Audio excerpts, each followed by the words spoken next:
Hello, we're Group 6 and this is our analysis of active frontage at Swinburne University.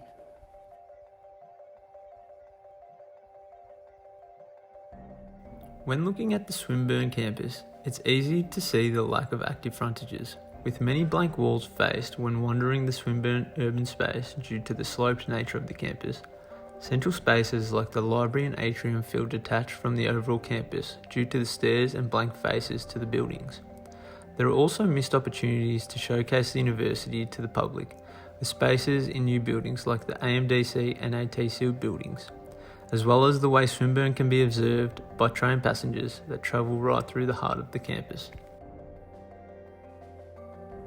Active frontage refers to street frontages where there is an active visual engagement between those in the street and those on the ground and upper floors of buildings. This can be done through moving facades as well as commercial openings. However, active frontage isn't limited to this. Visibility graphs analyze the extent to which any point in a spatial network is visible from any other.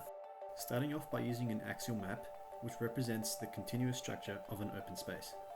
The idea of an axial map is to represent the longest lines of sight between any two interversible building masses. As shown in the map, the longest extending lines are represented in an orange to red colour.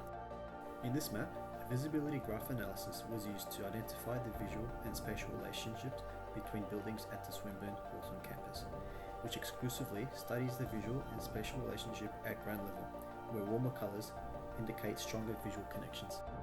And this map exclusively analyses the visual and spatial relationship at above the train line level, indicating that the connection is greatly improved at a higher level, as shown through the colour gradient change, especially along those long axis lines running opposite the campus.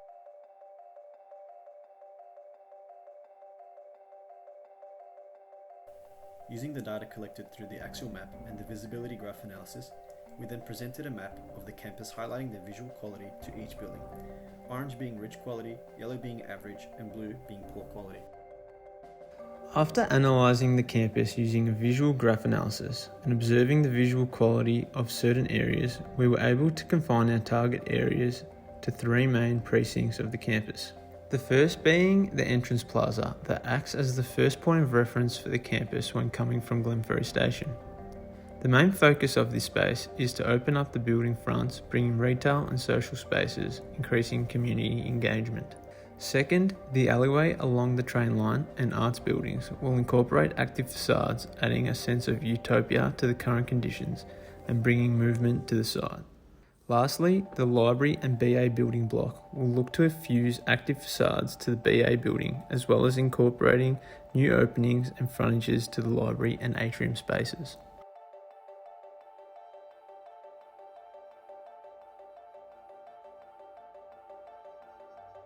By swapping the studio space of AMDC 504 to the corner of Burwood Road, we can showcase active learning to passers-by.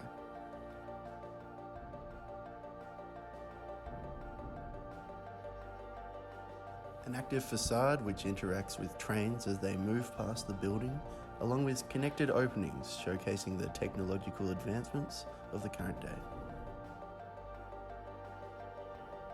The new active facade and open face to the BA building allow Swinburne to showcase the university and its resources to the public being along the train line. New openings and faces to the library and atrium space hope to engage more of the Swinburne community with better spaces to socialise and study.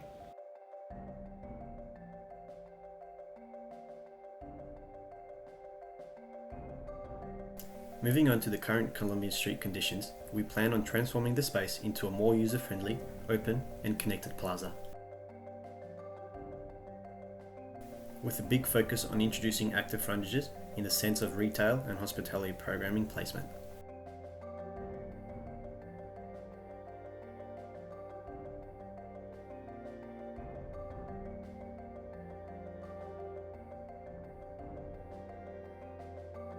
We aim to transform this busy yet underdeveloped zone into an area which warmly welcomes you into the campus upon arrival through the Glenferrie train station.